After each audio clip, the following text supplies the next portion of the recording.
സന്ദീപ് വാര്യരും കോൺഗ്രസ് വക്താവ് സന്ദീപ് വാര്യരും നമുക്കൊപ്പം ചേരുന്നു. കാണണമല്ലോ ഈ സിനിമ എന്നായിരുന്നു ഫേസ്ബുക്കിൽ ഇട്ടത് ഇന്നലെ. കണ്ടു കാണും സന്ദീപ് സിനിമ എന്ന് ഞാൻ വിചാരിക്കുന്നു. ഇല്ല, ഞാൻ സിനിമ കാണാൻ സാധിച്ചിട്ടില്ല. ഞാൻ കുറച്ച് ആരോഗ്യപരമായ പ്രശ്നങ്ങളായിരിക്കുന്നത് കൊണ്ട് സിനിമയ്ക്ക് പോയിട്ടില്ല. തീർച്ചയായിട്ടും എമ്പുരാൻ സിനിമ കാണാൻ പോകും. അടുത്ത ദിവസം തന്നെ കുടുംബവുമായി ഈ സിനിമ കാണാൻ പോകണമെന്നാണ് കരുതുന്നത്. സന്ദീപ്, സംഘപരിവാർ അണികളുടെ വലിയ പ്രതിഷേധങ്ങൾ സമൂഹ മാധ്യമങ്ങൾ നടക്കുന്നു. പക്ഷേ ഇത് സിനിമയായി കണ്ടാൽ മതി എന്ന് മാധ്യമങ്ങളോട് പറയുകയാണ് BJP നേതാക്കൾ. BJP ആക്ച്വലി ഒരു വല്ലാത്തൊരു പ്രതിരോധാവസ്ഥയിൽ പെട്ടിട്ടുണ്ട് എന്ന് സന്ദീപിന് തോന്നുന്നുണ്ടോ പുറത്തുനിന്ന് കാണുമ്പോൾ? അല്ല, ഇതില് ഒരു കാര്യമെന്ന് പറയുന്നത് സിനിമയായി കാണണമെന്ന് പറയുമ്പോൾ തന്നെ ഇപ്പം കോൺഗ്രസ് പാർട്ടിക്ക് നേരെ വിമർശനം ഉയർത്തുന്ന നിരവധി സിനിമകൾ ഈ അടുത്ത കാലത്തും മുൻപൊക്കെ വന്നിട്ടുണ്ട്. ആ സമയത്തൊന്നും അത്തരം സിനിമകളോടോ അത്തരം കലാസൃഷ്ടികളോടോ ഒന്നും ഇത്തരത്തിലുള്ള അസഹിഷ്ണുതാപരമായിട്ടുള്ള നിലപാട് കോൺഗ്രസ് പ്രസ്ഥാനം സ്വീകരിച്ചതായി ഞാൻ കണ്ടിട്ടില്ല. മറുവശത്ത് സംഘപരിവാറും BJPയും ഒക്കെ എല്ലാ കാലത്തും തങ്ങളെ വിമർശിക്കുന്ന, അത് കലാരൂപങ്ങളാവട്ടെ, സിനിമയാകട്ടെ, സാഹിത്യ പ്രസിദ്ധീകരണങ്ങളാകട്ടെ, ഏതുമാകട്ടെ, തീർത്തും അസഹിഷ്ണുതാപരമായിട്ടുള്ള നിലപാടാണ് സ്വീകരിച്ചിട്ടുള്ളതെന്ന് ഒരു കാലത്ത് അതിനകത്ത് നിന്നിട്ടുള്ള എനിക്ക് വ്യക്തമായി പറയാൻ സാധിക്കും. അത് ആ സംഘടനയ്ക്കകത്തുള്ള വെറുപ്പിന്റെയും വിദ്വേഷത്തിന്റെയും ഉൽപ്പന്നം തന്നെയാണ്. തീർച്ചയായിട്ടും ഇപ്പോ BJPക്കുള്ളിൽ തന്നെ ഒന്നിലധികം അഭിപ്രായങ്ങൾ ഇതുമായി ബന്ധപ്പെട്ട് ഉയർന്നു എന്നാണ് ഞാൻ മനസ്സിലാക്കുന്നത്. BJPയുടെ സംസ്ഥാന പ്രസിഡന്റ് ഈ സിനിമയെ പിന്തുണയ്ക്കുകയും വിജയാശംസകൾ നേരുകയും അത് കാണും എന്ന് പ്രഖ്യാപിക്കുകയും ചെയ്തപ്പോൾ തന്നെ BJPയുടെ സംസ്ഥാന വൈസ് പ്രസിഡന്റ് അതിനെതിരായിട്ടുള്ള നിലപാട് സ്വീകരിക്കുകയും RSSന്റെ അഖിലേന്ത്യാ ഭാരവാഹി ഈ സിനിമയ്ക്കെതിരായിട്ടുള്ള RSSന്റെ നിലപാട് പ്രഖ്യാപിക്കുകയും ചെയ്തിട്ടുണ്ട്. അപ്പൊ അതുകൊണ്ട് തന്നെ ഈ സംഘപരിവാറിനകത്ത് തീർത്തും വ്യത്യസ്തമായിട്ടുള്ള അഭിപ്രായങ്ങളോ അതല്ലെങ്കിൽ വ്യത്യസ്തമായിട്ടുള്ള ചിന്തകളോ ഈ സിനിമയെ കുറിച്ച് രൂപപ്പെട്ടിരിക്കുന്നു എന്നാണ് ഞാൻ മനസ്സിലാക്കുന്നത്. ഒന്നിലും ഒരു കാര്യത്തിലും അഭിപ്രായ ഐക്യമില്ലായ്മ എന്നുള്ളത് കേരളത്തിൽ സംഘപരിവാറിന്റെ കാര്യത്തിൽ വളരെ പ്രകടമാണ്. അത് ഈ സിനിമയുടെ കാര്യത്തിൽ കുറച്ചുകൂടി പുറത്തു വന്നിരിക്കണം. മറ്റൊന്ന്, ഈ സിനിമയിൽ എനിക്ക് മനസ്സിലാകാത്ത ഒരു കാര്യം പൃഥ്വിരാജിനെ വിമർശിക്കുന്നതുമായി ബന്ധപ്പെട്ടാണ്. നോക്കൂ, ഈ സിനിമയുടെ സ്ക്രിപ്റ്റ്, സിനിമ എന്താണെന്ന് മനസ്സിലാകാത്ത സംഘപരിവാറുകാരാണ് വാസ്തവത്തിൽ പ്രയാസം ഉണ്ടാക്കുന്നത്. ഈ സിനിമയുടെ കഥയോ തിരക്കഥയോ പൃഥ്വിരാജിന്റേതല്ല എന്നാണ് ഞാൻ മനസ്സിലാക്കുന്നത്. ഇത് മുരളി ഗോപിയുടെ തിരക്കഥയാണ്. അപ്പൊ ഒരു തിരക്കഥാകൃത്താണ് സിനിമയിലുള്ള ഡയലോഗുകളും സിനിമയിലെ രംഗങ്ങളും അതുപോലെ തന്നെ സിനിമയുമായി ബന്ധപ്പെട്ട സംവിധായകൻ എന്ത് ചെയ്യണമെന്നും തീരുമാനിക്കുന്നത് തിരക്കഥാകൃത്താണ്. തിരക്കഥാകൃത്തിന്റെ കയ്യിലാണ് സിനിമ ഇരിക്കുന്നത്. അപ്പം തിരക്കഥാകൃത്ത് എഴുതി വെച്ചതാണ് സംവിധായകൻ സിനിമയാക്കുന്നത്.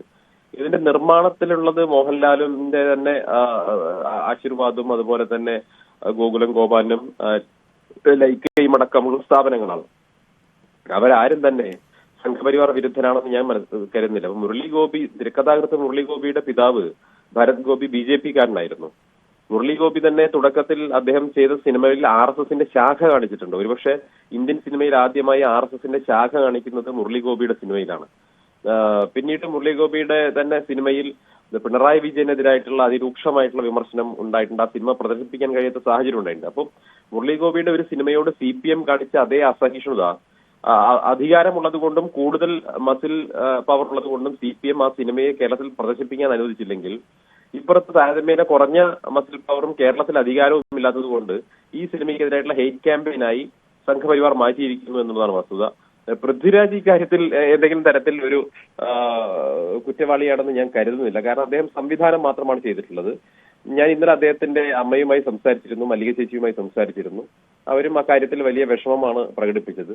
അപ്പോൾ സ്വാഭാവികമായിട്ടും എനിക്ക് തോന്നുന്നത് ഇതിലെ മോഹൻലാൽ അതല്ലെങ്കിൽ മുരളി ഗോപി തുടങ്ങിയ ആളുകളെ മാറ്റി നിർത്തി പൃഥ്വിരാജിന് നേരെ മാത്രം ഒരു ആക്രമണം നടത്തുന്നത് എന്തുകൊണ്ടാണ് എന്ന് എനിക്ക് മനസ്സിലാകുന്നില്ല. കാരണം ഈ സിനിമയുടെ കണ്ടന്റുമായി ബന്ധപ്പെട്ട കാര്യങ്ങളിൽ പൃഥ്വിരാജിന്റെ റോൾ തിരക്കഥാകൃത്തിനേക്കാൾ കുറവാണ് എന്നുള്ളത് മനസ്സിലാക്കാതെയാണോ അതോ അറിഞ്ഞുകൊണ്ട് പൃഥ്വിരാജിനെ മാത്രമായി ടാർഗറ്റ് ചെയ്യുകയാണോ എന്നുള്ളതും അറിയില്ല. സന്ദീപ്, ഒരു കാര്യം, നേരത്തെ പറഞ്ഞ പോലെ ഈ അകത്ത് ഐക്യമില്ലാത്തത് കൊണ്ടാണോ അതോ ഒരു രാഷ്ട്രീയ തന്ത്രമാണോ നേതാക്കന്മാർ പറയുക ഞങ്ങൾ സിനിമയായിട്ട് കാണും, എന്നിട്ട് അണികളോട് സമൂഹ മാധ്യമങ്ങളിൽ ഈ വലിയൊരു ആക്രമണം അഴിച്ചുവിടുക, ഇത് ഐക്യമില്ലായ്മ കൊണ്ടാണെന്നാണ് സന്ദീപ് പറയുന്നത്? അതോ അതൊരു ഒരു പൊളിറ്റിക്കൽ തന്ത്രമൊന്നും അല്ലല്ലോ, അല്ലേ?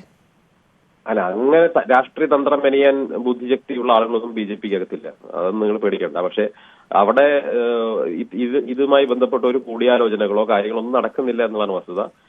അവൻ തോന്നിയതുപോലെ അഭിപ്രായം പറയുന്നു. രാജീവ് ചന്ദ്രശേഖർ സിനിമയെ സപ്പോർട്ട് ചെയ്ത് പറഞ്ഞു, MT രമേശ് സപ്പോർട്ട് ചെയ്ത് പറയുന്നു, രഘുനാഥ് എതിർത്ത് പറയുന്നു.